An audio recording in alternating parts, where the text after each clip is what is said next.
El infierno que devoró la cantina, la jaula dorada, pudo verse desde 3 condados de distancia, una leyenda nacida del whisky y el fuego.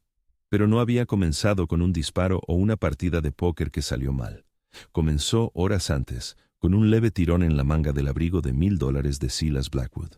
Silas, un hombre que medía su vida en miles de cabezas de ganado y leguas de tierra, había llegado al polvoriento pueblo de Redención para una simple transacción comercial. Fue entonces cuando una niña, con una mirada que contenía el dolor de toda una vida, le mostró un único y mugriento $1 de plata. No lloró, ni suplicó caridad. Intentó cerrar un trato. «Mi mamá», susurró con la voz quebrada. «Eso es lo que el hombre de la cantina dice que vale». En ese instante, para un hombre que podía comprar y vender el pueblo entero sin pensarlo, el mundo se fracturó. La elección ya no era una cuestión de negocios. Se trataba de restablecer un equilibrio en el universo, y Silas Blackwood estaba dispuesto a saldar la deuda, primero con oro y luego con fuego purificador. Había pasado la mañana borrando a un hombre del mapa, no con una bala, sino con la silenciosa y devastadora finalidad de una firma. Desde su oficina temporal, sobre el registro de la propiedad, Silas observó a Jonas Cartwright marcharse del pueblo, un hombre que había sido su rival apenas una hora antes y que ahora, simplemente, ya no estaba. Silas había adquirido sus derechos de agua, sus tierras de pastoreo, su marca. La victoria fue total, elegante, y no le hizo sentir absolutamente nada. Contempló el mapa del valle, un testamento expansivo de su voluntad, un mundo que poseía pero que ya no podía sentir. El silencio en la habitación era un peso familiar, el mismo silencio denso y sofocante que llenaba las 22 habitaciones de su rancho en el este, un monumento a una familia que solo existía en su memoria. Sobre el papel no vio el imperio en expansión, sino la pequeña y fantasmal huella de la mano de su hija, dejada en el cristal polvoriento de una ventana años atrás. Guardó todo en su maletín de cuero. El sonido de los cerrojos de latón resonó en el aire quieto. El negocio estaba cerrado. Ya no le quedaba nada que hacer aquí.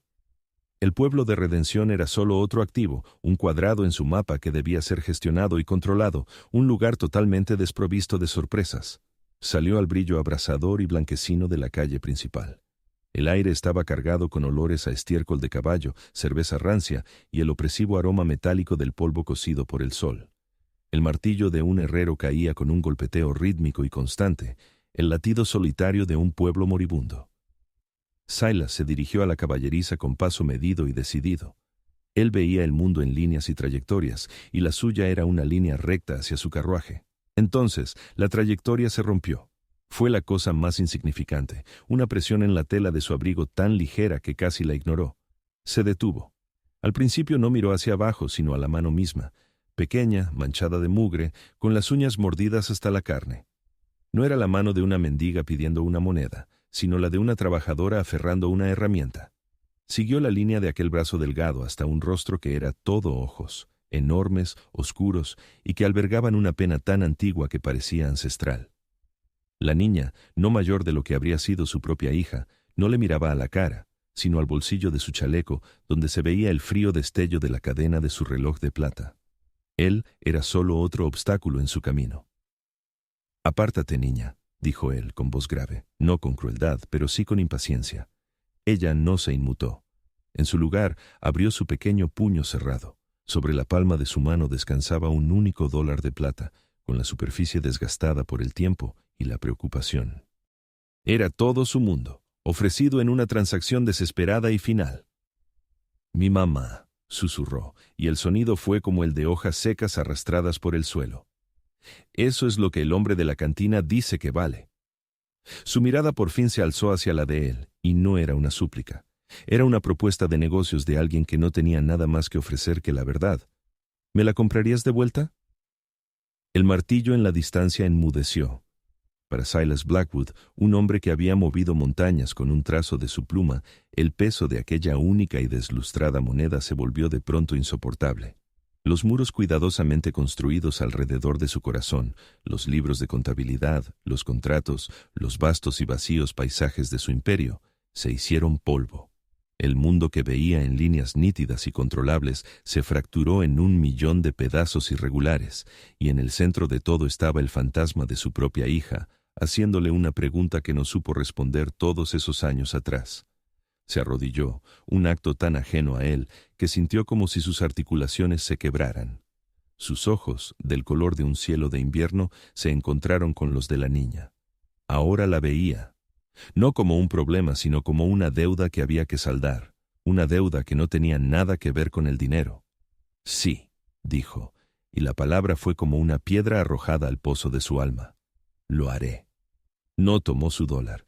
Se puso en pie, y su imponente figura proyectó una larga sombra protectora sobre ella. Su camino ya no era una línea recta hacia la caballeriza. Era un giro brusco y brutal hacia las puertas batientes de la cantina La Jaula Dorada, hacia el ajuste de cuentas que le esperaba dentro. Había venido a este pueblo a hacer una compra, y la haría. Pero el precio, ahora lo entendía, se pagaría con algo mucho más valioso que el oro. La Jaula Dorada enmudeció cuando Silas Blackwood entró. El hedor agrio del whisky rancio, el perfume barato y el serrín sin barrer le arañó la garganta. Lo evaluó todo con una sola y fría mirada. Los hombres con sonrisas lascivas en las mesas de cartas, los ojos asustados de las mujeres apostadas en la barra y la figura hinchada y depredadora de Jedediah Kane, sentado detrás de un escritorio de roble arañado como una araña en el centro de una red inmunda. Silas ignoró al resto, centrándose únicamente en Kane. Caminó con el propósito lento y deliberado de un glaciar, una fuerza de la naturaleza imparable que el mugriento mundo de la cantina no podía comprender. «Estoy aquí en nombre de una accionista», comenzó Silas con la voz desprovista de calidez, «que desea deshacerse de un activo. Una joven Elara me ha presentado una oferta de $1 de plata por la compra de su madre». Kane soltó una carcajada húmeda y gutural. «Ah, ¿sí? Pues puedes decirle a la pequeña mendiga que el precio ha subido». Se reclinó y la silla crujió bajo su peso. «Si quieres a una de mis chicas, las compras a todas, a cada una de ellas. Ese es el trato hoy». Estaba tratando de humillarlo, de convertir esto en un juego imposible de ganar. Silas no parpadeó. «Una adquisición al por mayor, un principio comercial sólido. Ponga precio a todo el inventario». La sonrisa grasienta de Kane se ensanchó. Vio a un tonto adinerado, un ricachón del este listo para ser desplumado. Dijo una cifra que no solo era exorbitante, sino imposible. El rescate de un rey, una suma diseñada para ser una bofetada en público. «Y lo quiero en efectivo», se burló Kane, extendiendo las manos. «Sobre mi escritorio, tienes una hora». Los hombres de la cantina se rieron. Era un buen espectáculo. Pero Silas simplemente asintió, una inclinación de cabeza leve, casi imperceptible. Se giró hacia uno de sus hombres que vigilaba junto a la puerta. «John», dijo con calma, «cabalga hasta Silver Creek. Telegrafía a mi banco en St. Louis. Infórmales que voy a hacer un retiro. Haz que transfieran los fondos a la oficina de telégrafos de aquí». Luego volvió a mirar a Kane, con los ojos tan fríos y vacíos como un cielo de invierno. «Tu hora ha comenzado. Te sugiero que pongas tus papeles en orden». El silencio que siguió fue de otro tipo. Fue el silencio atónito de los depredadores que acaban de darse cuenta de que están en una jaula mucho, mucho más pequeña de lo que pensaban. Silas Blackwood no perdía en los juegos, simplemente cambiaba las reglas hasta que el tablero era enteramente suyo. El repiqueteo del telégrafo era el único sonido en el pueblo, un frenético latido metálico que marcaba la cuenta atrás del reinado de Jedediah Kane. El dinero llegó con 20 minutos de sobra, no en un saco de oro, sino como un discreto y civilizado giro bancario que se sentía infinitamente más pesado, infinitamente más poderoso. El trato estaba cerrado. Mientras los hombres de Silas comenzaban a escoltar a las mujeres fuera de la cantina, una silenciosa procesión de fantasmas que parpadeaban bajo la dura luz del sol, la mirada de Silas se posó en una mujer en particular, la madre de Elara, Serafina. Era una mujer cuya belleza no era solo física, sino un acto de desafío contra el mundo que había intentado doblegarla. Al pasar, sus ojos se encontraron con los de él, y Silas no vio gratitud, sino un profundo cansancio que le resultó familiar. Era la mirada de alguien que sabía que aquello no era un rescate, solo un cambio de propietario. «La escritura está firmada», le informó su hombre, John, en voz baja a su lado. «La propiedad ahora le pertenece legalmente a usted». Silas sintió un escalofrío que no tenía nada que ver con el atardecer del desierto. «¿Su propiedad?» «Sí, señor», dijo John confundido. El registro de la propiedad lo confirmó. Era Serafina Hayes, Su esposo, Thomas, era el dueño de la parcela que usted acaba de adquirir. La perdió contra Cain en una partida de póker hace un mes. Dicen que se pegó un tiro al día siguiente. Caín se quedó con la esposa y la niña como garantía. El mundo se detuvo. El plan maestro del arquitecto, las líneas elegantes de su mapa, la lógica fría y limpia de su victoria. Todo se hizo añicos como un cristal. No solo había comprado tierras, había comprado la vida entera de una mujer, toda su historia. Su negocio, el movimiento final de su juego magistral, había sido el instrumento legal que validó la esclavitud de ella. Él no era su salvador. Era el hombre que acababa de comprar el último ladrillo de su prisión.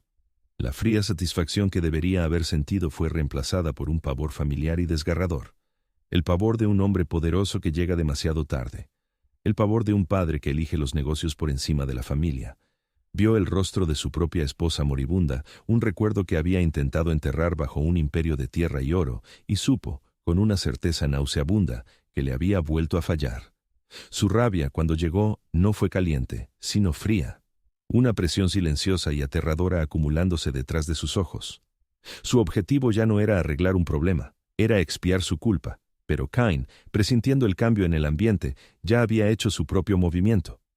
El sheriff del pueblo, un hombre con una columna vertebral hecha de codicia y whisky, se interpuso en el camino de Silas. El sheriff no sostenía una pistola, sostenía un trozo de papel. La escritura. La escritura con el propio nombre de Silas Blackwood en ella. «Señor Blackwood», dijo el sheriff con una sonrisa petulante y servil extendiéndose por su rostro. «Según este documento legal, usted es el propietario de la propiedad de los Hayes y de todo lo que hay en ella. Como tal, el señor Kane aquí presente es el, digamos, tutor legal de su inquilina, la señora Hayes, hasta que se salden todas las deudas pendientes». Hizo un gesto hacia la cantina. La ley es la ley. Era una trampa perfecta. Su propio poder, su propia riqueza, su propia firma, ahora esgrimidos contra él como un arma. Cada dólar que había gastado, cada contrato que había firmado, solo había apretado más la soga. El sistema que había dominado ahora lo dominaba a él. Todo el dinero, toda la tierra, todo el control. No significaba nada, era tan impotente ahora como lo había sido en aquella silenciosa habitación de enfermo todos esos años atrás, viendo a su propia familia escabullirse entre sus dedos. Miró más allá del sheriff sonriente, más allá del triunfante Cain, y vio a Elara observándolo, su pequeño rostro una máscara de confusión y miedo incipiente. Le había hecho una promesa, y había fallado. La desesperación era un peso físico que le aplastaba los pulmones. Por un momento, pareció que el mundo simplemente estaba hecho así, que los hombres como Cain siempre ganaban, y los hombres como él estaban condenados a construir monumentos a sus propios fracasos. Dejó que su mirada se desviara, más allá de los hombres, hacia el mugriento interior de la oficina del sheriff, y fue entonces cuando lo vio. No una solución, no un plan, solo un destello. Una única lámpara de queroseno con la mecha chisporroteando, proyectando una luz cálida y vacilante contra el anochecer inminente. Un tipo de poder diferente, un poder más allá de los contratos. Había olvidado el sabor de la derrota. Era amargo, metálico, como sangre vieja. Desde la ventana de su habitación alquilada, Silas Blackwood observaba cómo el pueblo de Redención respiraba su aire corrupto y polvoriento. Abajo, acurrucadas en un banco frente a la oficina del registro, estaban Serafina y Elara. La mujer era una estatua de desesperación, pero la niña, Elara, no. Había tomado la mano de su madre y trazaba dibujos en el dorso con su dedito, con movimientos lentos y deliberados, su pequeño rostro concentrado con una seriedad tan desgarradora como profunda. Ella no estaba esperando a un salvador, se estaba convirtiendo en uno, y en ese pequeño y silencioso gesto, el mundo entero de Silas se invirtió. Su vida había sido un monumento a la idea de que el poder era control. Control sobre la tierra, sobre los mercados, sobre los hombres. Había construido un imperio para aislarse del caos que le había robado a su familia. Pero ahora veía, con una claridad nauseabunda, que su propia búsqueda de control lo había convertido en un instrumento del caos de Cain. Sus leyes, sus contratos, su lógica perfecta e inexpugnable, no eran más que ladrillos en una prisión para los inocentes. Había intentado controlar el mundo y, al final, lo único que realmente había conseguido era herir a las mismas personas que pretendía proteger. La imagen de la oficina del sheriff volvió a su mente. la luz vacilante y desafiante de la lámpara de queroseno. Era un poder diferente, no el poder de poseer, sino el poder de borrar, de purificar, una ley superior. Una epifanía se apoderó de él, fría y clara como una mañana de invierno. Ya no jugaría según las reglas del sistema. Él impondría las suyas. Se apartó de la ventana. El hombre roto había desaparecido. En su lugar estaba de nuevo el arquitecto, pero esta vez estaba diseñando un tipo de estructura diferente. Pasó las siguientes 2 horas con una eficiencia silenciosa y despiadada. No hubo grandes proclamas, solo una serie de órdenes breves y precisas a sus hombres. Se consiguieron carromatos de la caballeriza, no con una petición, sino con una oferta que hizo que el dueño se sintiera el hombre más afortunado del territorio. Se reunieron provisiones de la tienda, comida, mantas y una pequeña y robusta muñeca que Silas seleccionó con un cuidado intenso y personal. Se encargó personalmente de que cada una de las mujeres que había liberado recibiera una bolsa llena de monedas de oro y un billete de diligencia a cualquier ciudad del oeste que eligiera. No les estaba dando caridad. Estaba disolviendo un mal contrato. Al atardecer, todas se habían ido. Un éxodo silencioso al amparo de las sombras crecientes, con su viaje asegurado por el poder invisible y del largo alcance de su nombre. Sus recursos ahora no se usaban para la adquisición, sino para la liberación. La última pieza de su plan fue una única y pesada lata de queroseno, que él mismo cargó. Se abrochó el cinturón con la pistola, que había estado guardado en su equipaje. Lo sintió a la vez extraño y familiar. Comprobó el mecanismo de su Colt. El clic metálico fue un sonido limpio y nítido en el silencio del crepúsculo. El tablero estaba preparado, las piezas en su sitio, el juego había terminado, ahora venía el juicio. La noche cayó sobre Redención, densa y sin estrellas. La jaula dorada era una isla de luz y sonido estridente y borracho en la oscuridad. Silas Blackwood se acercó, no por la calle principal, sino por el oscuro callejón trasero. No irrumpió por las puertas. Entró como un fantasma, con el rostro indescifrable. Kane y el sheriff estaban en la barra, celebrando su victoria con el propio whisky de Silas. Levantaron la vista y sus risas murieron en sus gargantas al verlo. Se acabó la función, Blackwood. Arrastró las palabras el sheriff con la mano cerca de su pistola. La ley ha hablado. Está usted en lo cierto, dijo Silas, con una calma grave y escalofriante. Metió la mano en su abrigo. Por un momento pensaron que iba a sacar un arma. En su lugar, colocó algo sobre la barra. Era el único y mugriento $1 de plata que la niña le había ofrecido. Se deslizó sobre la madera pegajosa y se detuvo frente a Jedediah Cain. Un pago, dijo Silas, por las almas que creíste poseer. Cain miró la moneda, luego a Silas, con la confusión luchando contra la codicia. ¿Qué es esto? El precio, respondió Silas. Luego, con un movimiento fluido, casi perezoso, se dio la vuelta y echó el pesado cerrojo de la puerta principal de la cantina. El sonido metálico del hierro al encajar fue como el de una tumba al ser sellada. El terror asomó en los ojos de Cain. ¿Qué estás haciendo? Silas no respondió. Simplemente comenzó a caminar a lo largo de la barra, rociando sistemáticamente el suelo de madera con un chorro constante de queroseno. Los vapores penetrantes llenaron la sala, un sacramento para la purificación venidera. La confrontación final no fue un tiroteo. Fue una ejecución, fue brutal, eficiente y terriblemente breve. Entre las llamas que se extendían y el humo negro y asfixiante, Silas Blackwood dictó una sentencia que no estaba escrita en ningún libro de leyes. Desde el exterior, el pueblo observó en un silencio atónito y aterrorizado cómo su corazón corrupto era cauterizado. La jaula dorada ardió con una furia que parecía viva, un espectáculo infernal que iluminó el cielo nocturno por millas.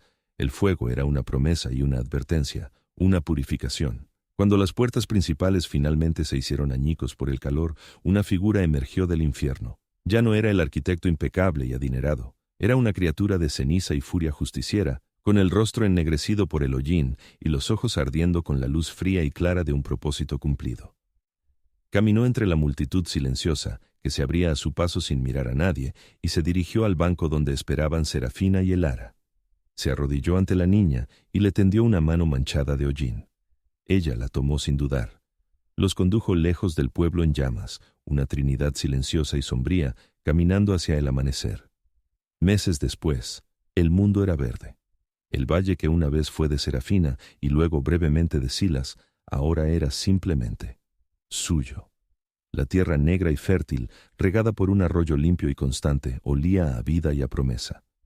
Una cabaña nueva y robusta se alzaba a medio construir en una pequeña colina, y el aroma limpio de la madera de pino recién cortada contrastaba brutalmente con el recuerdo del humo viejo. Silas estaba de pie junto a una parcela de tierra recién arada, observando. El ara, con el rostro serio por la importancia de su tarea, colocaba con cuidado un pequeño árbol joven en un agujero que su madre había cavado. Compactó la tierra alrededor de su base con sus manitas, con movimientos suaves y seguros. Era un acto pequeño en un paisaje inmenso, pero Silas lo vio como lo que era: el comienzo de un legado. No un legado de ganado y contratos, sino uno de raíces, crecimiento y continuidad. Miró a la mujer y a la niña, sus figuras recortadas por la luz cálida y dorada del sol de la tarde, y finalmente lo comprendió. Pensaba que su legado era el imperio que había construido sobre la tierra, pero ahora sabía que su legado era la familia que podía levantar de las cenizas. En la tranquila paz del valle, el hombre roto finalmente encontró su propia redención, no en poseer el mundo, sino en proteger una pequeña y preciada parte de él.